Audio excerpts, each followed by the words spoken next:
Good morning, everyone, and welcome to another weekend workshop. And of course, today we are going to be joined by Sunita Gupta, who is speaking to us about the benefits of building an inclusive business. And this is, of course, an incredibly important topic to talk about today, one that's becoming, thankfully, more of a conversation in our workplaces and in the entrepreneur ecosystem. So just as we get started today, let me introduce myself. I am the project manager for the WeCan project. My name is Carrie Ramsey, in case some of you don't know me. And the WeCan project is led by Queen's University, and it is funded by FedDev Ontario through the Women Entrepreneurship Strategy Ecosystem Fund.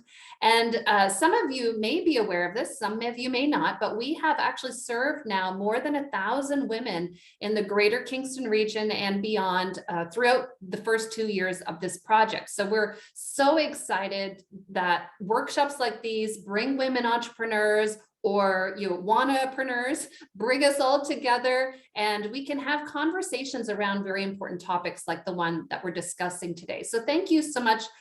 If you have been a part of some of the past 80 virtual workshops we've had since COVID began, welcome back. If this is your first time, I hope that you'll just settle in and really find some value in what we're going to be sharing today. As we're getting started, why don't you take a moment in the Zoom chat to let us know where you're connecting from. If that is a particular area of the world or the province, please do let us know. As well, if you have a business already and you'd like to share a link to that business, we would love to use this as a networking opportunity, as well, of course, as a training opportunity today. So take a moment when you get a chance there just to let us know in the Zoom chat a little bit more about yourself, so then we can connect and make this just as wonderful an experience as possible for everyone. So as I mentioned, Sunita is our guest today, and I'm so thrilled to have her. She is a vital part of the WeCan community. And Sunita is actually going to do the land acknowledgement today. So Sunita, I will pass you the virtual microphone. Thank you so much for joining us. It is a pleasure to have you here today. Thank you so much, Carrie, and good morning, everyone. I am deeply grateful to you all for joining me in the learning this morning. It is very important, as Carrie already mentioned, and much needed as well at this time that we are in. So my name is Sunita Gupta, and I use the pronouns she, her. I'm connecting with you all from Kingston, where our company I2C Immigration Consulting is also situated. And so just wanted to share that we are humbled and honored to live, work, and play on the traditional Anishinaabe and Haudenosaunee territory. We acknowledge we are settlers on this land and recognize its long history predates the early establishment of European colonies. We commit to deepen our understanding of the local Indigenous communities as we try to move forward in a spirit of reconciliation and collaboration. I also invite each and every one of you to take a moment and reflect where you are joining us from and what is your relationship with that land, with that area that you are coming from. So we'll just take a minute. I've learned that land acknowledgement is a very personal thing. It speaks to your connection with the land that you are at or you are located, resided in, and how you connect with that. So if we can take a moment, that would be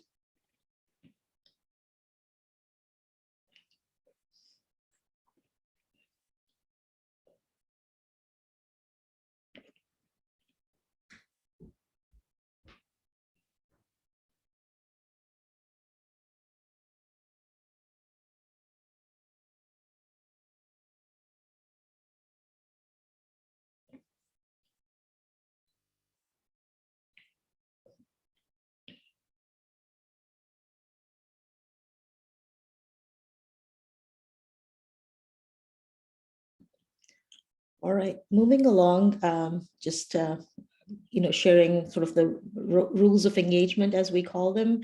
It's a community agreement, and we are creating an accountable learning environment for everyone. So please acknowledge that this is a collective learning space.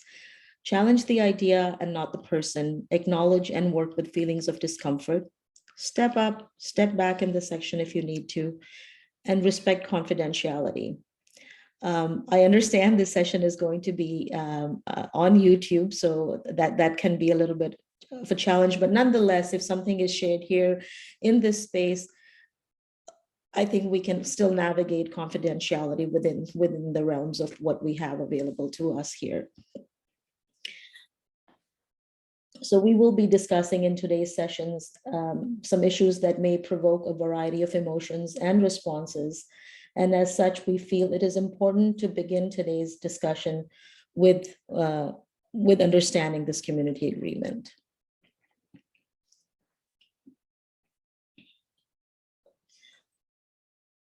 So before we really dive into talking about equity, diversity, inclusion, and the topic that we are here today to discuss, I want to share this, the concept of theory U with you.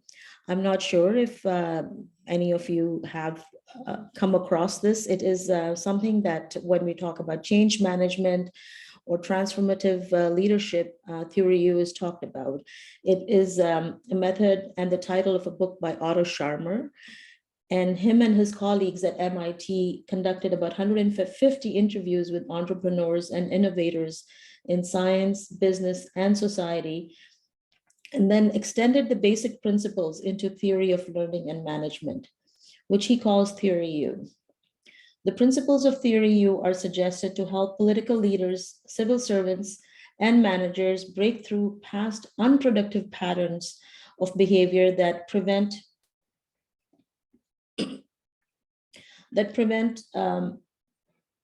them from empathizing with their clients or teams and their perspectives, and often lock them into ineffective patterns of decision making. Sorry, that was a little bit much.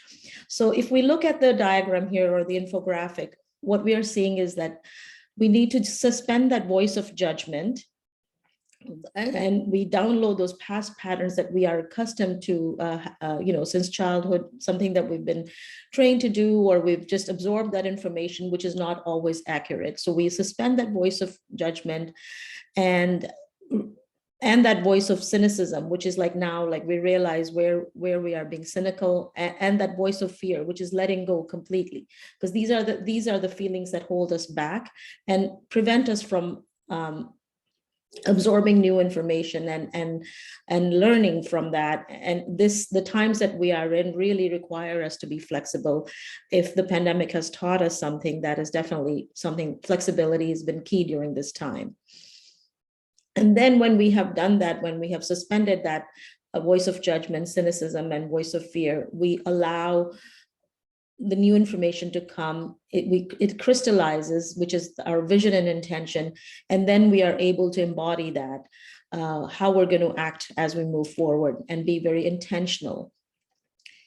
And here, it is also really important that when we go from that one downloading to sort of uploading new information, that intersection, which is at the bottom of the U, like is where a lot of that reflection happens.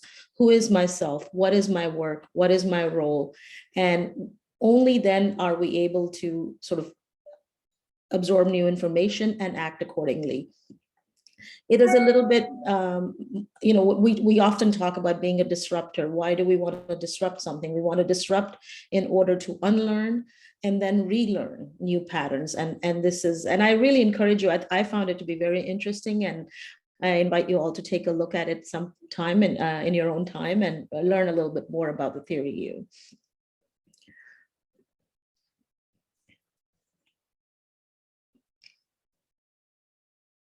Sorry.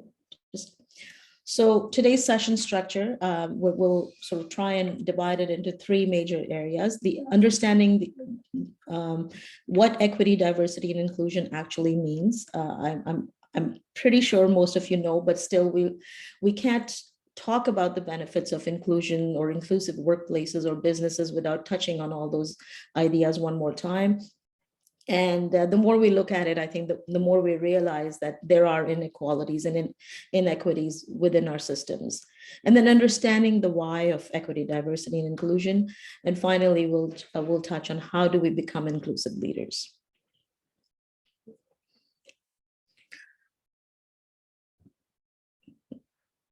By the end of this session, you will develop a deeper sense of the differences between equality and equity, recognize the importance of workplace diversity and inclusion, and appreciate the characteristics of an inclusive leader.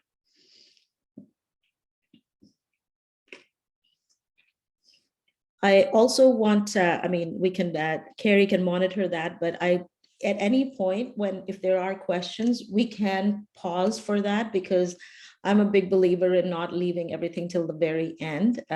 Oftentimes one forgets what it is that they wanted to ask or the relevance of it.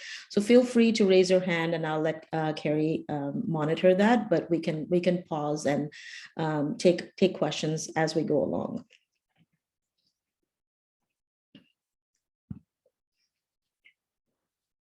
So why are we suddenly talking more about EDI? And again, if time permitted, I would have liked to be able to invite more thoughts from the group, but again, sharing my thoughts, we can say that globalization, social movements, and the recent pandemic have led to a shift that necessitates a more innovative, inclusive, and nimble workplace. There is not only a change in the demographic of the workforce, but also the consumer of products and services. It is vital that governments, communities, social and economic sectors continually adapt to respond to this change locally and globally. There is so much here, and if we go back and look at case studies that were done by PepsiCo back in the day when they introduced, they were going into the Mexican market, introducing Frito-Lay as one of their products and things like that. Yes, it is important that we understand what the consumer wants, not just in product and services as well, and we should be able to cater to that. But then, there's also the representation that comes with that, and understanding that need, which is where inclusive workplaces become rather effective, and we'll see that as we move along. So what is diversity? Diversity relates to the depth of demographic identities within teams, such as age, disability, neurodiversity, ethnicity, gender identity, race, nationality, sexual orientation, and socioeconomic background, for example. There's a lot there, but it is a fact. Diversity is a fact. And I would also like to point out that diversity is relational. An individual cannot be diverse. Communities can be diverse. Workplaces can be diverse, but an individual in itself is not diverse. Very straightforward example. I, as an Indian person, if I'm at a Diwali celebration that is being hosted by the local Indian community here, I am not diverse there. But if I bring along one of my friends who belongs to the dominant group who is white, she would be diverse in that setting. So it is relational. And I think that is something we often forget. So just wanted to share that.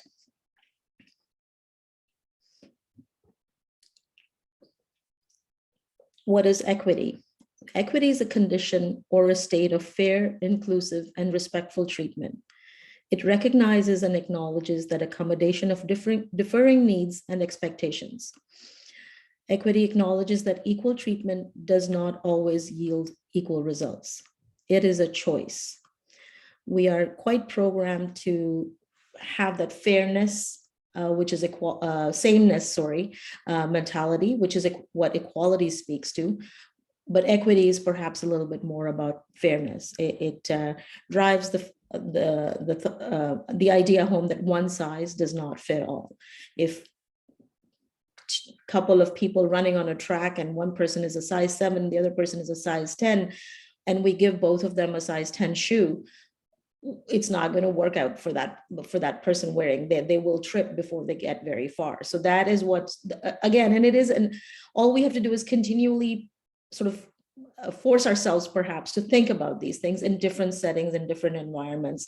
There is no one example that will kind of encompass the concept of equity all at once, but we need to continually force ourselves to think about these things and see how we can embody equity in our practices.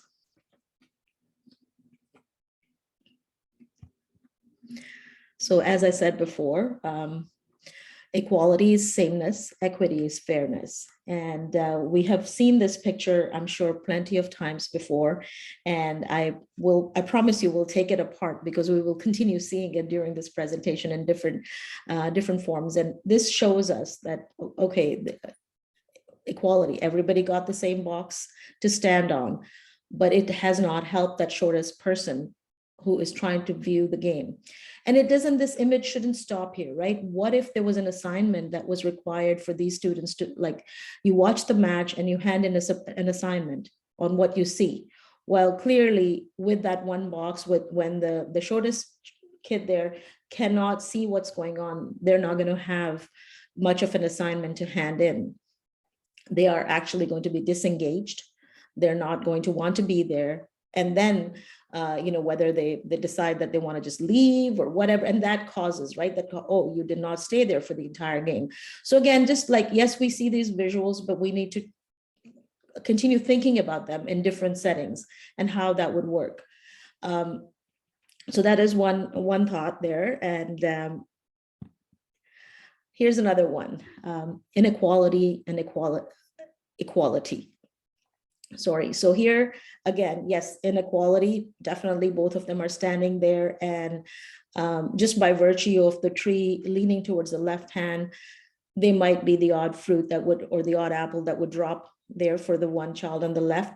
But the other one, what are the odds out of those two? Again, think about this in terms of resources, not just the visual, the way it is. And then again, we provide them each with a ladder. That's great. But the kid on the right can still not reach that, reach for any fruit. And the kid on the left is being able to collect fruit as they would want. So clearly equality isn't working here.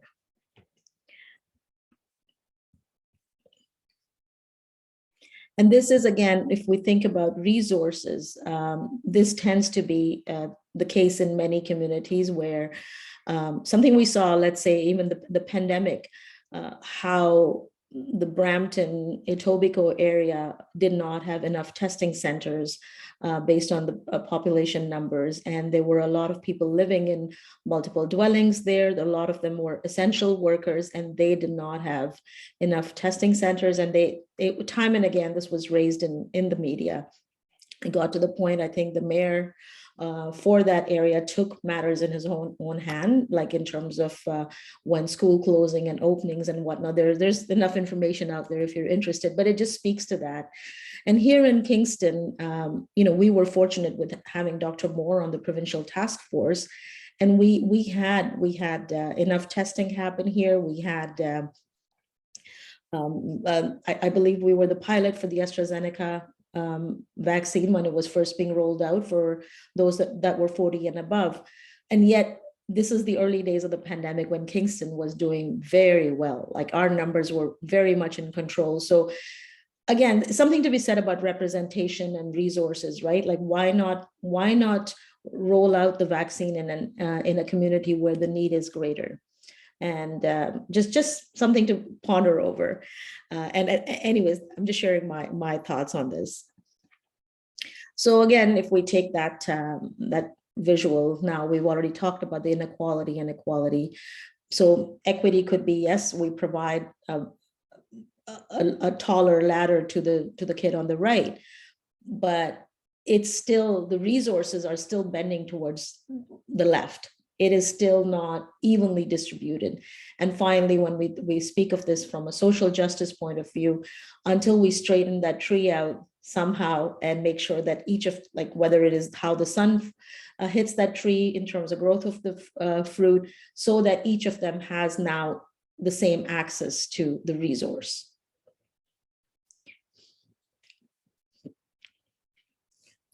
So what is inclusion?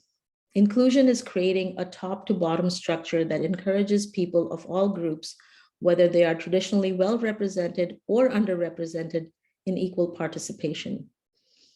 Inclusion is an impact. It is also an outcome, actually. We should think of inclusion as an outcome as well. What is exclusion? When you're not able to participate. And that is also an act, and it is also an impact. Exclusion means lack of engagement. It means, more turnover, but we will get into all that from a workplace point of view later on. But again, it is important to recognize that exclusion also is an impact. We can all probably recall when we were younger, if we did not get invited to a certain birthday party where maybe the entire class was invited, or other times where we thought we could have been participating in some team or some club, but there were barriers for us. And it's because we didn't meet some criteria that someone had come up with, and we were unable to participate. While we may have had really good ideas, we may have had a lot to contribute, but there were barriers that prevented us from that participation.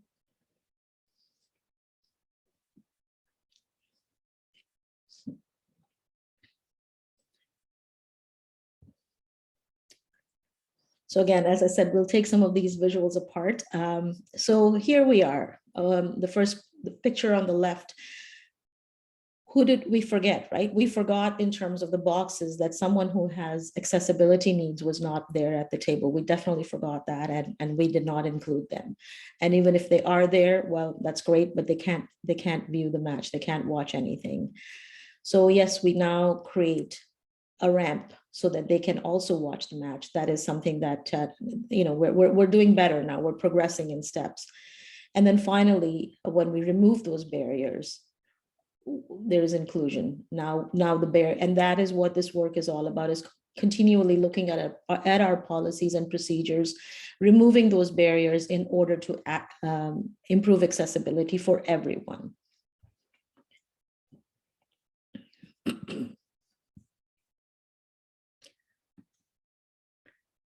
So are we there yet?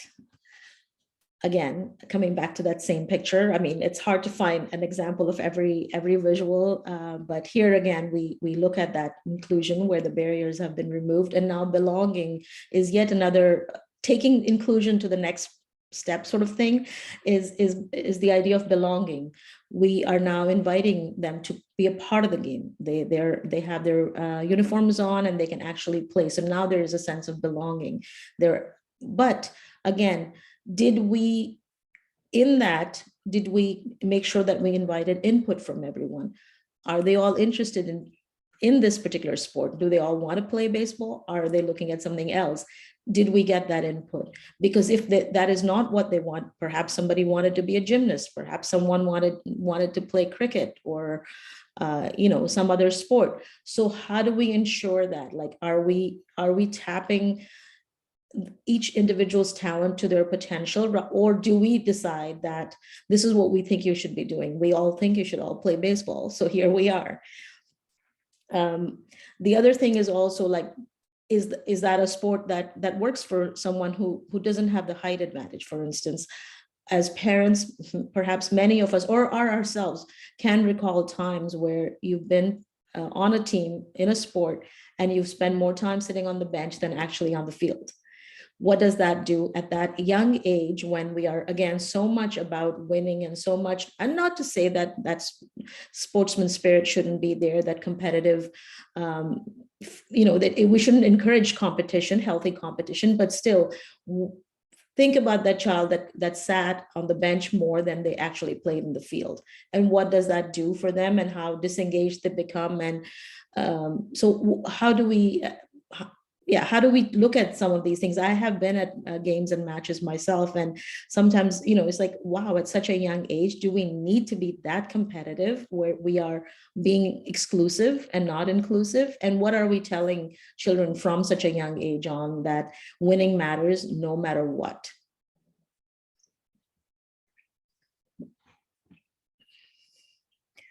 Just a little quote that I like to add when we talk about belonging and engagement. Tell me and I'll forget. Teach me and I'll remember. Involve me and I'll learn. And ultimately, that's what we want to do. We want to learn. We want to be engaged. And that is the whole objective of creating inclusive workplaces.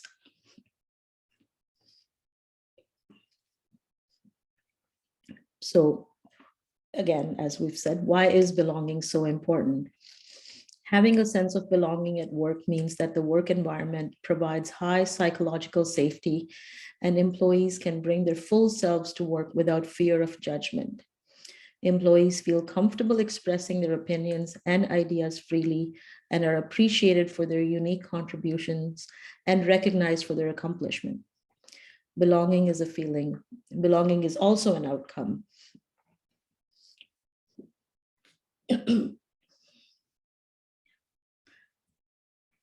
Do we have any thoughts from the audience at this point? Any questions? No questions in the Zoom. It's just that it's so great to see those images, Sunita, and I want to say thanks so much. And I know others are feeling the same because it really does just lay out the difference. And I love the time you've taken to explain the difference between the four types. I mean, moving from this idea of inclusion to belonging, that was a bit of an aha moment for me right there. So I'm sure others have had those as well. Yeah, and Stacy is saying the same. So yeah, no questions at this point, though. I think we're safe unless somebody has a question they'd like to add into the Zoom right now. If not, as we're going, go ahead and use the Zoom chat for that purpose as well. And we'll pick up at the next pause, Sunita. All right, sounds good. Sorry, I just wanted to also share a little bit more about, I accidentally forwarded the slide, that when we talk about belonging, it's almost like wanting to enable agency within the person. And what does that mean? So let's stay here for a couple more minutes and talk about that. So enabling agency requires creating multiple options for employees that meet a wide range of needs and preferences. It requires setting clear workplaces boundaries, normalizing and upskilling employees to set such boundaries amongst themselves and respecting those boundaries. Enabling agency requires comfort with the odd conflict. It requires shared tools that allow everyone to engage in a judgment-free, solution-focused environment. Enabling agency requires setting the bar high, where each employee is comfortable sharing what they wish to and not share what they do not wish to. Either way, it is all met with respect. So again, bringing your whole self to work, that psychological safety, and we forget, I have been in that situation where I felt in a work environment that my agency was being taken away from me. And it isn't the emotional toll and the psychological toll that takes on someone is you cannot, unless you've gone through something like that, you cannot understand that. So again, we want to have people come into a workplace where they feel safe, where they feel like they belong, and they can then readily share ideas. And of course, the outcomes then are terrific for the business, for the organization. So moving along, we'll take a few minutes and talk about identity, power, and privilege. So you are all familiar with, I'm sure, with this cultural iceberg, and we talk about this in many different contexts, but just to again drive that point that what we see about a person typically when we first meet them is something very similar to what you would see when you stand in front of a mirror. You'll see that approximately speaking, what age the person is, what perhaps what nationality or at least skin color they have. If you cannot necessarily discern what nationality they are, you can see what gender they are. If you're talking to them, you'll know what language they speak. It's very, very much superficial. And we all know that there is so much more to us as individuals than that initial superficial above the waterline that people will see.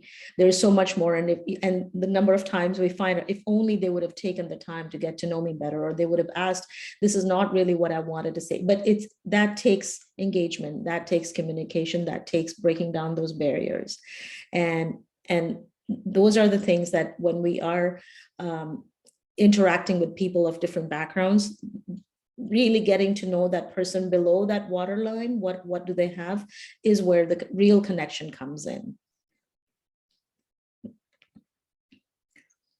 And this is another, when we talk about identity and social location, social location and identity are two different things. So if we look at the inner wheel, we're talking about age, gender identity, that is all part of our personal identity, but our education, our work experience, parents, the religion, they're probably more part of our social location. I mean, very intertwined, not necessarily one without the other, but just something again to think about how this plays out, and we will get into it in a minute.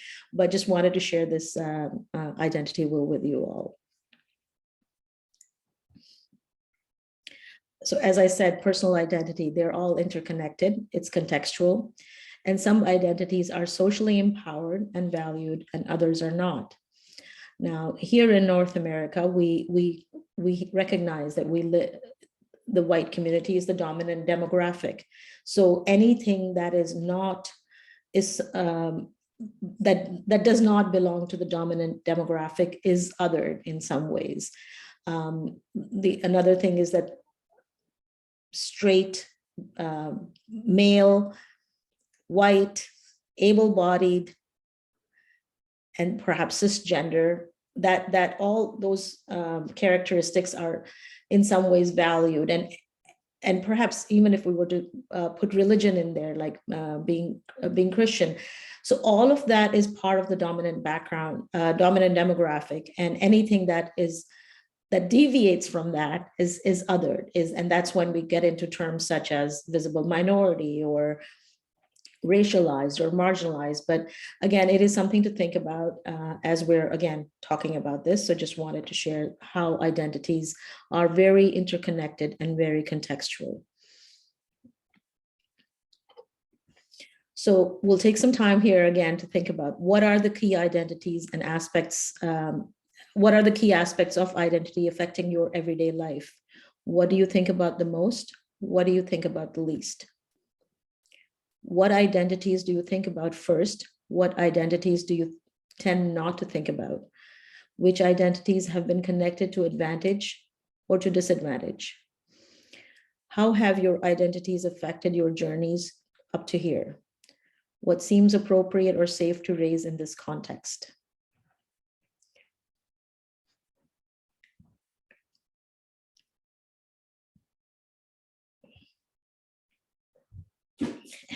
And again, we'll do a little bit of an interactive exercise in a moment, but before we get to that, I also wanted to introduce the idea of intersectionality.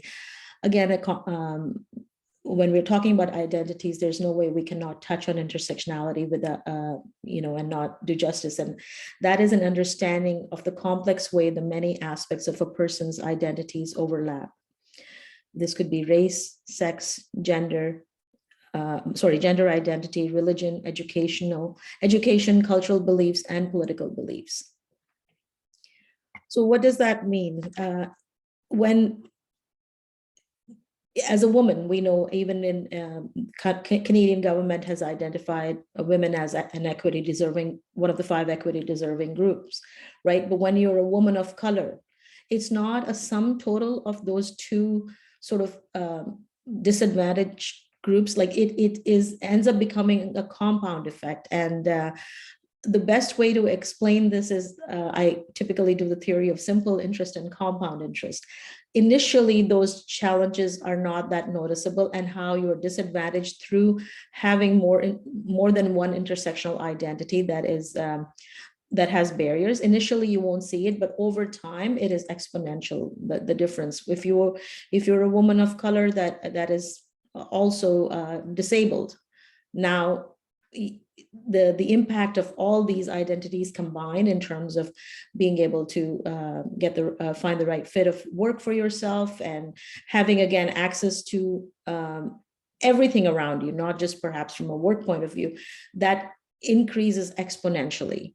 So it is a little bit of I find it, a lot of people have trouble understanding intersectionality. So it is something that I, again, invite everyone to read more on if they feel like, but it is, we forget you're not either one or the other.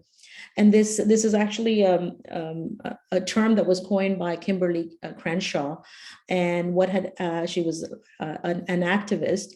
And it started with GM, for instance. At one point, I think there was a lawsuit back in the 50s for GM, and Black women filed that lawsuit that they felt that they were discriminated against. And GM's comeback was, well, that's not true. We hire Black people, we have Black men that work for us, and we also hire women. And the point that they were trying to make was that, yes, you hire women and you hire Black men, but you don't hire Black women. So the challenges that Black women had in terms of access to employment. And so that's when the term intersectionality was coined. And it is pretty rich because it does, again, like I said, we cannot talk about personal identities without talking about those intersectionalities. And power, which also comes with, again, when we talk about our identities and social location, it is the ability to act on beliefs in meaningful ways that have an impact on people. Power can be good, power can be bad. Again, how do we have, it's that impact that we have on others that determines how we use that power. So what does power look like? It is the ability to influence and or hold authority. It is power over, which means the ability to influence or coerce others. Power to, that is the ability to organize, change existing hierarchies and structures. Power with, so you can have the collective ability in communities, organizations. Power within, agency and control over oneself. And that's what we touched on earlier when we talked about agency.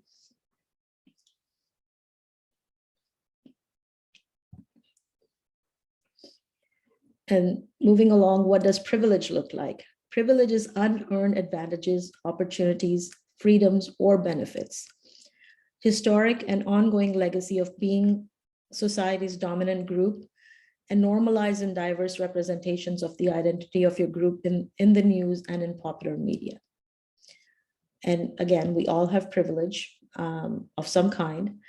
And it's, again, how we exercise that. And that is what we're talking about. It's unearned. Sometimes it is by virtue of where you're born, what family you were with, or what country you were born in. Like I said, we had the privilege of getting vaccines rolled out to us quicker than other communities. That was by virtue of being in Kingston. And so sometimes they're unearned advantages. And we'll now sort of take a moment to do this exercise. And I'm sure that over especially the last couple of years, you've come across this many times. It's something that Peggy McIntosh, a professor at Harvard, came up with, the idea of that privilege that we carry, the invisible knapsack, how our identities lend themselves to privilege and power, and then what it means when you don't have those. So we can, I'm not sure if you want to bring everybody on camera or people want to stay turned off, that's totally fine. But we'll go through these statements one at a time, which is a reflection on our identity and lens. And sorry, I'm just gonna, here in school. So what I'm going to ask the audience, whether you want to do this by yourself or come back on camera, that's fine.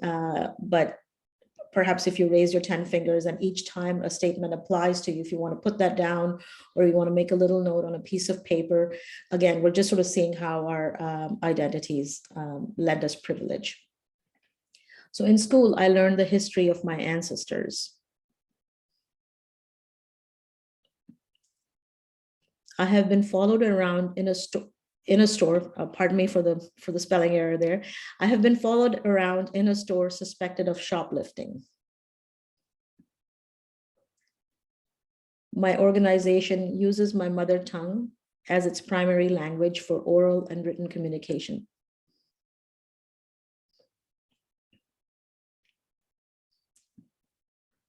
I have had to skip a meal due to insufficient money to pay for groceries.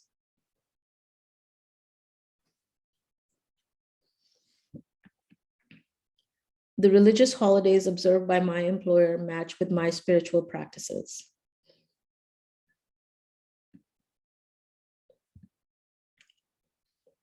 I can express affection to my partner in public without attracting negative attention or hostile comments. I can comfortably access most buildings without needing accessibility accommodations.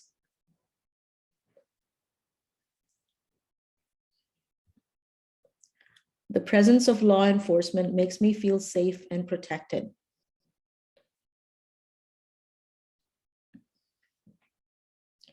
I've had to sit by myself during recess at school.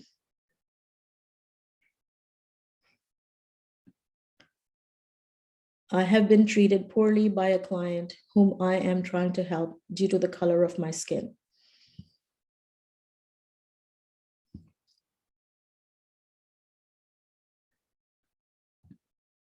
So just wondering if we want to take a moment and share some of our findings in the group. We don't have to, there is no pressure, but based on this exercise, do you feel like you've had some unearned privileges based on your identity, or you feel that you know, and I think it just, again, it drives that point home that we don't all have the same access or the same advantages. Yeah, for me, it shows just the simple things, right? Just even showing love to your partner in public. And then you're like, oh yeah, that's something I take for granted, that would be a normalized, you know, type of relationship or type of affection. Yeah, just those little simple things. Thanks for pointing those out, Sunita. Anyone is free to comment in the Zoom chat if you'd rather not. You don't have to go off camera, but it's up to you if you'd like to express.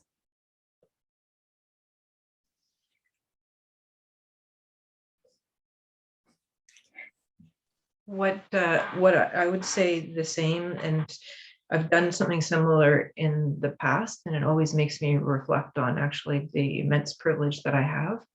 I do have a son that has autism and learning disability. And I just note in there, although we focus a lot on physical disabilities, the other invisible disabilities oftentimes and I'm not picking on this exercise, Sunita, so don't misunderstand me. But a lot of times the stuff that we can't see in terms of a disability are not reflected. And sometimes that conversation is not elevated, particularly now when there's other stronger groups, and rightly so, are coming forward and having some recognition. So. Thank you for sharing that. Sorry, I can't see everyone's names, but I appreciate that. And yes, there is actually in my resources, I've added an article on hiring people that are individuals who are neurodivergent, because we don't understand and how effective they can be in workplaces. These examples, yes, there's many. I think there's about 50 such statements, but you're right that we often don't talk about the visible accessibility, the ones that are invisible, sorry, we don't talk about those enough, and there's so much more. And like I said, just a couple of days ago I came across this article, so I've shared that in my resources. Again, is that there's so much that people who are neurodivergent have to offer, and their work ethic and whatnot, and how much they bring, the value that they add. But appreciate your thoughts. Anyone else? Hi, it's Ainsley speaking. Thank you so much for this space, for holding it, everyone, and also Sunita for the really important content that you're speaking to us today about. I also have disabilities and do a lot of work with people who work with disabilities in the community. And of course, the experience of accessibility and disability-related barriers is not unrelated to other social identities and people's intersecting identities as well. And I think I sort of forgot what I was going to say, but people often minimize accessibility to, getting in the front door, or a particular piece of technology they might need to interact, or a particular way of being. But really, accessibility is a lot deeper than that, and much more difficult to actually move beyond just a technical aid, or a wheelchair ramp or something like that, and to make those individuals actually feel belonging and actually feel included socially. So I think we're really good often with the technological pieces of accommodation for accessibility, but where we really need to do a lot of work is the social pieces of including people with accessibility needs, including individuals who might identify as neurodiverse or neurodivergent, or have disabilities that are invisible largely unless someone is more familiar with what to look for. Thank you. Thank you for sharing that. Appreciate your thoughts. And it's very true. There is so much more that we can do in this space. And again, I think it's very easy for us to have some of those visuals, right? Like that, the accessible, like the parking sign that we see as accessible, or that ramp, like those are very easy to, but there is so much more which is underneath the surface, which is not that that visible to everyone, or that's not that evident. And how do we create those spaces where everyone can bring their whole self to a work or a community, or participate at an event with that. Things, I mean, there are so many things that we overlook. This is, again, I'm just going to take a minute, share, like from experience. I remember that as people who don't have any neurodivergence, or and perhaps no trauma that we've lived with, a drill at work when we're doing a fire alarm, that it's like, okay, for me, it's more like, oh, great, now I have to get out in the cold, and I'm muttering under my breath, and I'm just thinking about that. But not until a few years ago, when I had a colleague who had come from Syria, and what a loud siren meant to her, because that's a sign of war. That's a, and how traumatized she was from that incident. Not until then did I take a minute to reflect on it. Or in that same space, there was also someone who had like anxiety issues. And it's like, yeah, so we need to put that thought as, yes, fire drills are important, an important exercise to ensure everyone's safety, but we need to make sure that if there are individuals within the organization that are going to respond to that loud siren in a different way, then how do we make sure that they are informed ahead of time, they're quietly asked to leave, whatever it is, but how do we make sure? These are small things, but we don't think about them because we don't have to think about them. Like I said, I'm making a confession that was, it was really something that made me stop in my heels and really think about it. So moving along, it's back to that picture again, right? And when we're talking about that invisible knapsack, that could be someone's reality while someone continues to grow because of the opportunities they've received in life, and they continue to grow. There is someone who is actually not even being able to climb out of the hole, so to speak. And that is the reality for many people because they've not had it. They've not had the right resources. They've not had the right mentorship, perhaps the right family environment, access to education, whatever that might be. And that really sometimes is the reality of so many people, as we've just sort of, even by sort of unpacking the invisible knapsack, we've discovered. So again, bringing it back to everyone, just to reflect on again. And along these lines, I'm going to also share what the idea of positionality is. And it refers to how differences in social position and power shape identities and access in society. In acknowledging positionality, we also acknowledge intersecting social locations. Just another term you might come across, and positionality is very much contextual as well. And it isn't, it's, yes, your identity, but in context with everything else around you.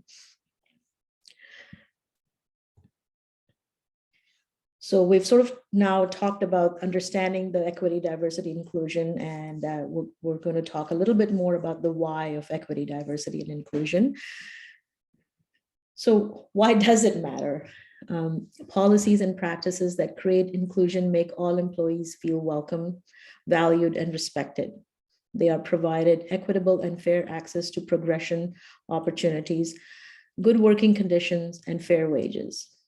Employees of inclusive organizations experience a deep sense of belonging as well as being empowered and growing. And now I hope you see why it was important for us to touch on all those pieces of diversity and inclusion before we sort of dive into this, and the importance or the value of creating that sense of belonging.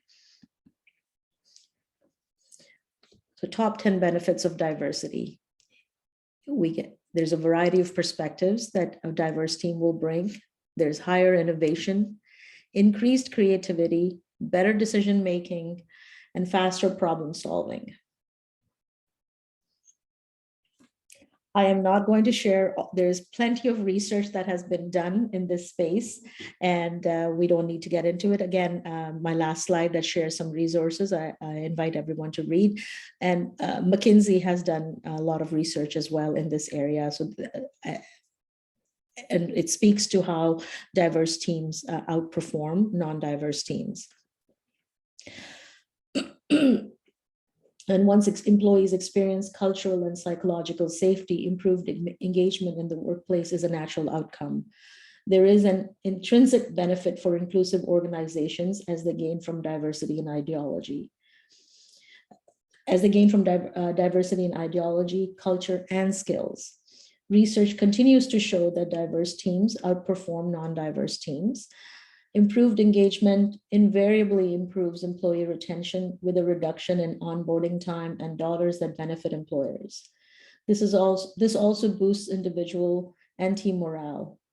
So it is time that leaders start thinking of ROI as a return on impact versus return on investment.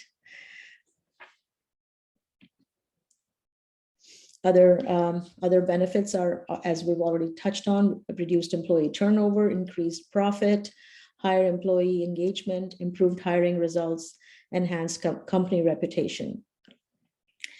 And yes, like we never think about these things, right? Like if there is a high employee turnover, the cost of training, the cost of onboarding, whereas if someone who has needs, let's say, if we're going to talk about accessibility, whereas if an employer was to accommodate those needs, you know, they could end up having a very engaged, a highly engaged employee, because they now feel that they can bring their best version of themselves to work.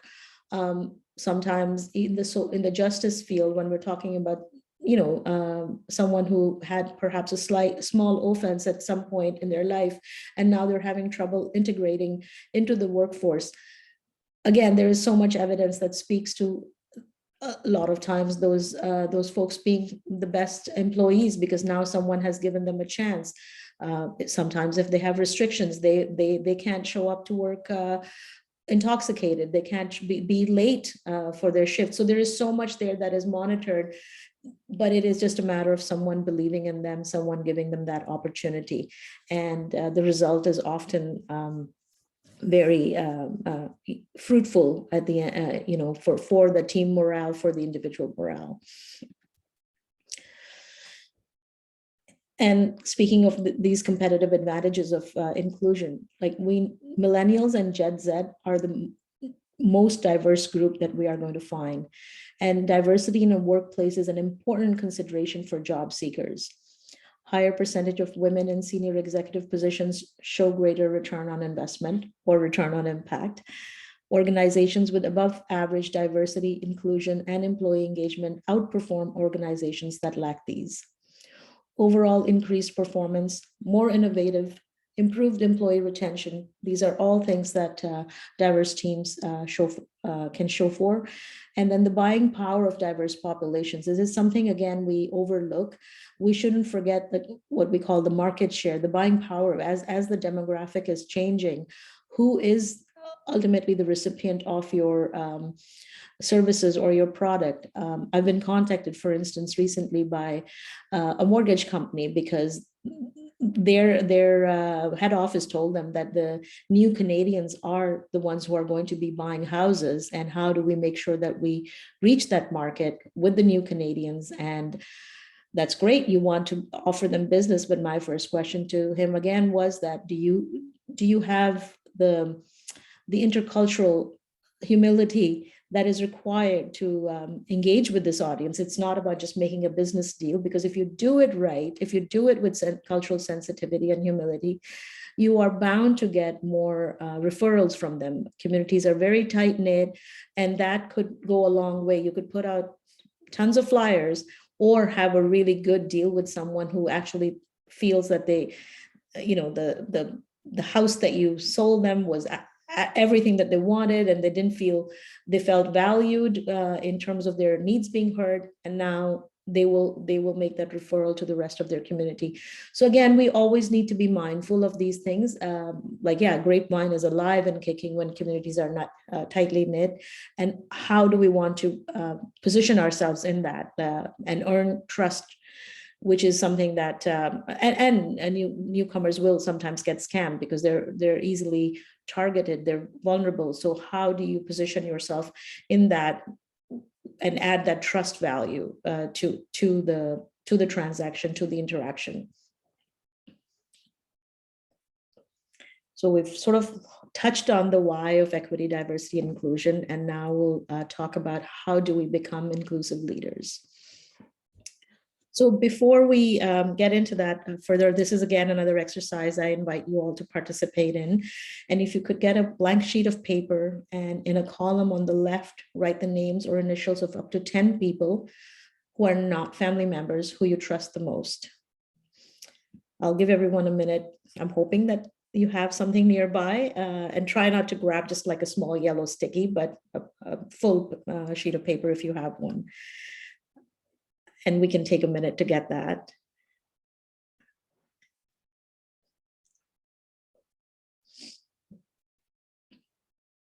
We're still part of the interactive exercise. Do you want to start recording, Carrie, or? Yeah, okay. All right, so if we can code each of these, the names that we've come up with, you see across the top, code them by race, gender, age, religion or spirituality, education, economic status, disability, and sexual orientation. So just a very quick, do you think you know of them?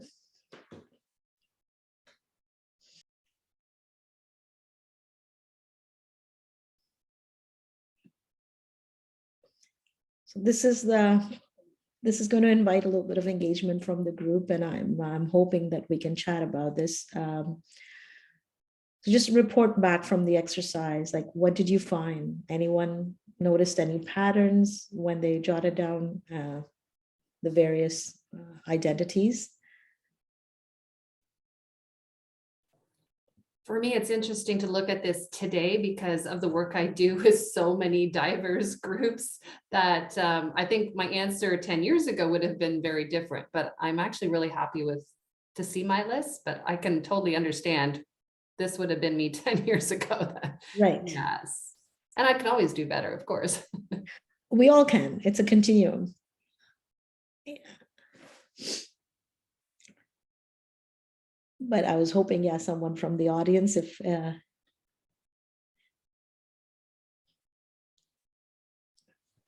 Yeah, it was challenging to come up with the 10, I'd say. And I think somebody commented on that in the chat as well in terms of that. And I realized how integral family is actually to my 10. That would be one of my observations. But yeah, they're pretty homogeneous. I didn't have to actually use your charts, you know. I was like, okay, they're pretty much mostly in the same group. So yeah. Right. And again, I think rather than talking about biases and stereotypes, which again, I felt like everyone could read, like there's only so much we can pack into an hour and a half, but I thought this would be a good exercise because it is a little bit reflective. It is a little bit introspective. And yes, what is it that list looks like, right? And it would perhaps before I moved to Canada, or rather even to Kingston, perhaps my list was very homogenous as well. And it's interesting because I think having lived here now and being involved in the community, that list for me now looks different, but absolutely a few years back before moving to Kingston, I shouldn't say a few years, it's been 25 years. Yeah, that was a very homogeneous list for me as well. And it's that idea that sameness begets sameness kind of thing, right? So we tend to, and why are those results the way they are? And can it be problematic? So this is, again, I'll just share the little visual with you. And what it is that, you know, the outer circle represents what we can call a very comfortable zone. Like we know all our acquaintances, people that we know a lot, and it's almost like, okay, you know, it's like, come over to my, sorry, that's the second like level where you're comfortable inviting people, perhaps come over to my front yard kind of thing. You know, the outermost gray circle is all the people, different people that we know. But then when it comes to relational tasks, these are the individuals that you would trust because they, you know, you know them, you know, they're like you, they think like you, they perhaps have a similar work ethic as yours, and they will tend to do things because it's like, oh, I have a project and I'm pretty sure that because they think like me, they work like me, you know, their educational background is a lot similar, I think they can get the work done. So in that process, like we are missing out, perhaps, who did we not give that opportunity to? And what it is not, again, it's never about a one-time, you know, a one-off thing.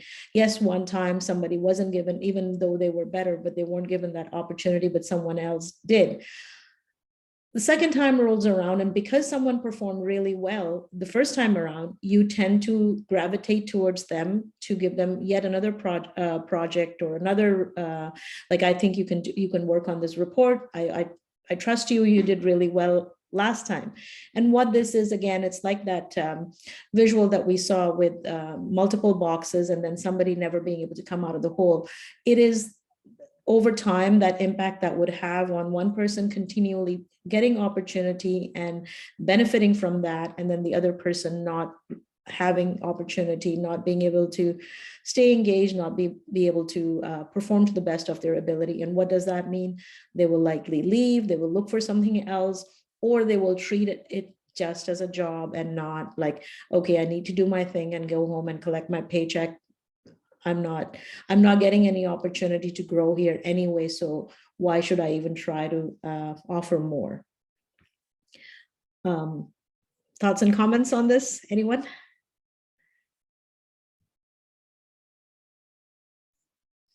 That makes a lot of sense, especially for us visual learners. I appreciate that. All right, thank you. So again, right, like we, and something to be- Sunita, I think Ainsley had a comment. Yes. Go ahead, Ainsley. Sorry, it's Ainsley speaking. I had a quick question or a quick point. This is a really, really cool graphic. Thank you so much for showing it with this activity. I've never seen the two connected before, but I have seen both of those two things used separately. And one of the things where I've used this relationship circle is to set goals about who you might want to bring into your closer inner circle. So if you are thinking about the context of your business and, you know, there's employees or people that you'd like to be closer to or you'd like to develop more trust with, and one of your goals could be to bring them into your inner circle. And this is a great way of maybe depicting that goal. Thank you. Thank you for weighing in with that. Absolutely. So again, like I said, this is just a little bit of a reflective process, and we all have that, right? Like we tend to gravitate towards people that are similar to ourselves, and how do we make a bit of an effort to change that? And there are myths that you know, immigrants and newcomers are taking away jobs from Canadian-born individuals, and that's what they are. They're just myths, right? We don't look at the level of diversity and experience and lived experience as well that they bring with them, and different ways of doing things, which is something that, again, we sort of, it was highlighted for us when we had children, like how they were taught certain things in school. And then, you know, we would sort of, give them a little bit more context. And this is how we learned when we were growing up. And sometimes it really just gels with them, that different viewpoint of explaining something, explaining a concept, whether it's math or science. And yes, like currently there is this shortfall of in the workforce, and that is something that we had been predicting for a long time, especially those of us who worked in that immigration sector. We had been predicting that because the Canadian population is not replacing itself. we as a, I think our birth rate is probably hovering around 1.3% or something like that. And we also are seeing that the government has actively relaxed a lot of immigration laws. And there have been several updates as recently as this week regarding temporary foreign workers, because there is such a shortfall of workers. Everybody's crying out for as to what happened. And this was something that we were predicting. And then the pandemic has only compounded all that and perhaps expedited that, because the pandemic has led to a lot of people not being able to work because they've been disproportionately impacted. Women have had to stay at home with their children, and mental health issues have emerged. There's just so much that the pandemic has just exasperated that and expedited all of that. But and people are like, what happened? Yes, this was something that was being predicted for some time now, and it is here now. So again, that the why, we need to start changing how we think. We need to start, and no one is here. It's not about taking something away, but from someone. It's not about taking a job away from someone who's Canadian born. It is about enhancing that. And there is enough work to go around. Clearly, if there is this need right now, but how do we enhance that work environment and keep people engaged? And so anyways, I hope that we think about this trusted 10 as we move forward. Sunita, can I ask a quick, did you explain what comfy stands for, or did I miss that? Come over to my front yard. It's just something, just to make it, so that's something that we're comfortable with, but we're not trusting those people. It was a very, just an acronym to. So sorry, just sharing this, that if curiosity killed the cat, then homogeneity kills creativity, right? And we want to be creative in our teams. We want diversity will bring that creativity, enhanced innovation.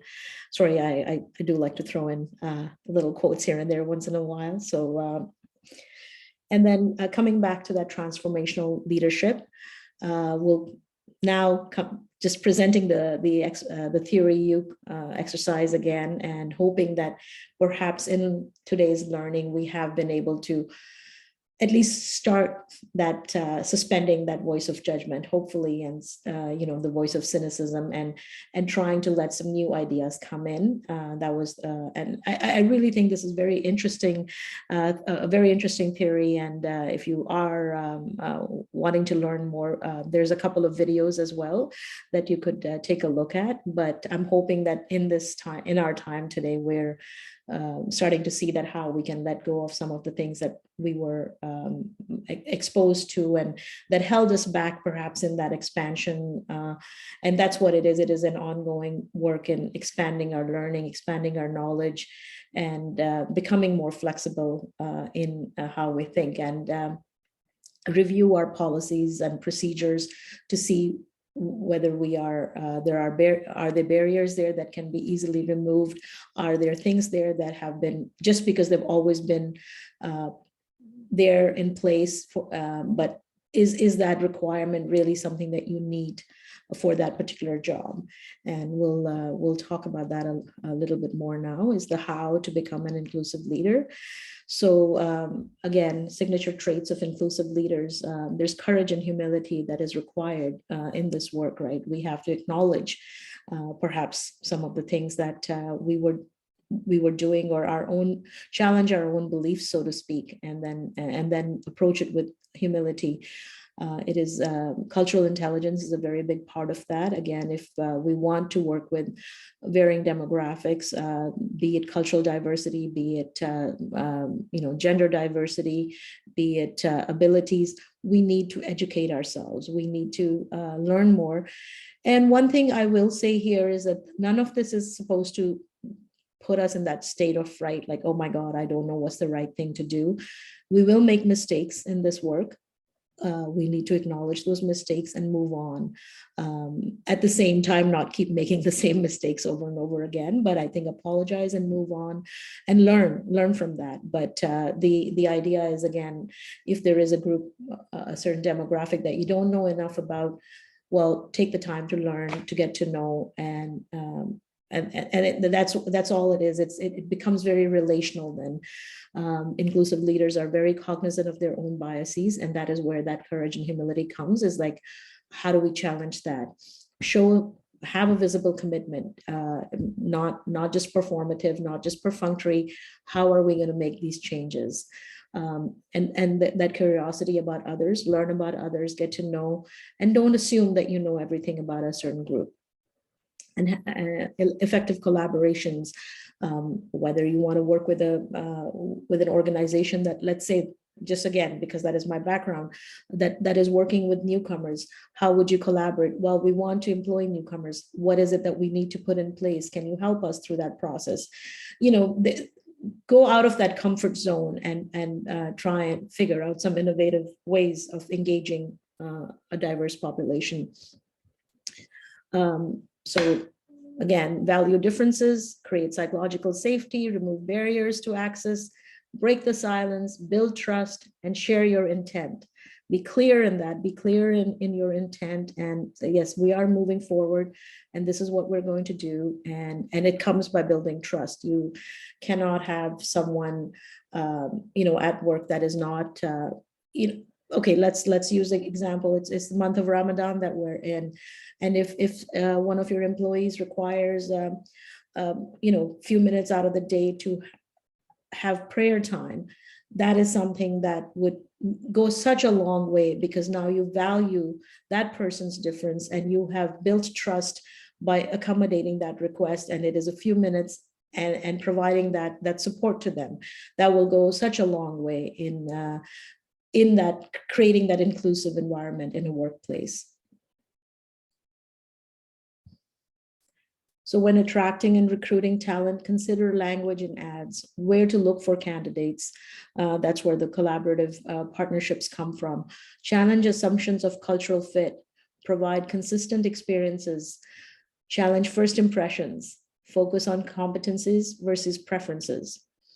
I'll share another example with you all. And this is, again, very, very local, very much a Kingston example. We used to get job postings from Queen's University all the time, where they were looking to hire people for the facilities area for cleaning. And they were sending them to us, hoping that we would forward those job postings to newcomers and they could hire newcomers. But there was like literally the second requirement on the job posting was Canadian high school. So we kind of went back to them and asked them, first of all, why do you need high school for a cleaning job? Number one. Number two, the demographic that is coming here that is looking for this kind of work, if they don't have the education and the literacy, because some of them are working as professors at Queen's, but the demographic that you're trying to target, they certainly do not have Canadian high school. So how are we going to remove that barrier? And one thing led to another, and Queen's came up with a program called the Career Gateway Program, where they've actually incorporated language learning, ESL learning. And I think there's the first cohort is going to graduate sometime this summer of about 12 students who are provided free language learning along with casual cleaning positions. So it's just something that, this is how things change. This is how we become effective leaders, because we're now thinking outside the box. Not only did they remove the barrier, they realize that they have, they do offer ESL classes, they have that, and why not combine that to make to create that very supportive environment for people. Oh, sorry, I think I might have missed. So interviewing and hiring, maintain a consistent environment, ask consistent questions, be self-aware of perceptions, and challenge how you screen resumes. Again, don't judge someone perhaps if they were 5 minutes late to the interview, or think about it. Did they have to take 3 buses to get there at 8:30 in the morning? Or do they have childcare needs that, and the interview is scheduled for like 3:30 p.m. or 4:30 p.m. But typically the work day would not have been at that time. So then this poses a problem for someone if they have childcare concerns, or if they have transportation issues where the public transit isn't even running yet. So all of those things, again, these are just some very small examples. again, I encourage everyone to think about those, and what do you put in place when you're looking at resumes? Are you looking at the name, and is that like, again, plenty of research has been done in that area, where if names were masked in a resume, people that have names that are from belonging to a BIPOC community, they do not get like the odds of them getting a call for an interview are greater if their names are hidden. And there is so much, like I said, there is so much evidence out there for you to read upon. So there is some truth to all this. None of this is just sort of being made up here. So again, be aware of these. What are those little things that you can do to change those barriers, or to remove those barriers in order to increase accessibility? Communicating and engaging, consider how meetings are run, workplace flexibility, access to leaders, recognition programs, consider personality differences. Again, like if you're celebrating going out for beers and wing because you did well on a project, perhaps someone who in the evening, like perhaps somebody who has childcare needs cannot participate in that celebration. Perhaps going out for wings and beer isn't for everyone if they're vegetarian and they don't drink alcohol. So again, how do we make those events, those celebrations inclusive with everyone in mind? When meetings are run, again, we come back to some of that neurodivergent. Are you making sure that they have what they need in that workspace, not only to participate in the meeting, but in order to be able to effectively contribute in that meeting? Whatever accommodation someone needs, we make sure that we provide that. If you're a not-for-profit, what does your board look like? Is there representation? Is there diverse representation? Because the boards have power. A lot of ideas come from the boards, and then the staff acts on it. So again, look at all those things. That representation is very important. Managing performance and advancement, use consistent criteria. I think that goes without saying that it shouldn't be tailored to anyone. The self-awareness to biases, measure success versus personal standards, gain input from diverse sources, consider access to sponsors, mentors, stretch assignments, networks, and professional development opportunities. And again, coming back to that resource, make sure that everyone is given that opportunity, and some might need more than a box in order to get to where they want to have that better view of the field, and be willing to be that employer or that business that is willing to stretch. So lastly, diversity is not an imposition, it's an advantage. Inclusion is not a problem, it's a solution. Working together is more than a good idea. It's essential to an individual and organizational success. And I believe with that, I come to the end of my presentation. There are some resources, and I can quite easily send this PowerPoint to Carrie, or these resources. And again, very diverse range of resources as well for people to access in their own time. Fantastic. Thank you so much, Sunita, for sharing so much depth. And really, when we only have 90 minutes, there's only so deep that we can go. But I think that you've offered something to many of us, no matter what level of awareness we had when we came into this. Are you able to access the Zoom chat, Sunita? Could you just put your email into the chat if you're able? Yeah, and sorry. Oh, there it is right there. Okay, perfect. So actually the best course of action would probably be to reach out directly to Sunita if you're looking for those resources, links that you've known today. Of course, as I mentioned, we will be posting the full recording today on our YouTube channel. And if for some reason you don't have access or you're not on our weekly email list, and I'm just typing my email really quickly into the chat, or of course you can contact me through Eventbrite as well. So thank you to everyone. We appreciate you attending today, and I hope that you do definitely just use this as a springboard to make some important change in your own business or your community. So thank you to everyone for joining us today, and especially to you, Sunita, for your insight and wisdom. Thank you so much, everyone. Take care.